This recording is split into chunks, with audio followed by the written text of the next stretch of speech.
Hi, this is Leo, and I'm going to show you how to find files in Google Drive using the search options.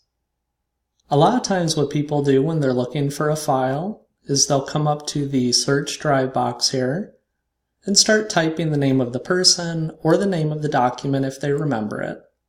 However, when you do that, it's going to search your whole drive, and to paraphrase YouTube, you still might not find what you're looking for.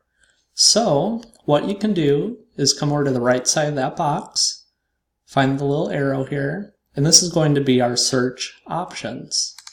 Click on that, and when this dialog box pops up, it's going to give us a lot of options we can choose from to filter out our search results. The first option here is called Type, and when I click on this, it's going to show all of the different file formats that I can filter it by. So if I know, for example, that it was a spreadsheet that somebody shared with me, I can click the spreadsheet option. If I know it was a Google Doc, I can go text documents. My next option here is to filter by owner. When I click on this, I have a number of options here, including specific person.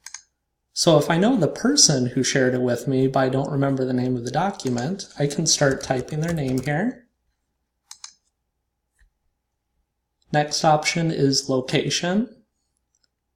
Right now it's set to anywhere as the default, but when I click on that, I can go to shared with me, select, and then you can see below I have a number of other options as well. The date that it was modified, was it in the last 7 days, the last 90 days, and so on. The item name, it could be the whole name of the file or a part of it. Even the words that are in that particular file, and so on. So this looks good. I'm going to go to search here. And now when I do that, it's going to show the owner of that document, and it's going to show the file type. So right now my search results are limited to those files. So when you have a little bit of time, you can come up here, go to the arrow, and start filtering your search results, and hopefully this will make life a little easier for you too when you're looking through your Google Drive.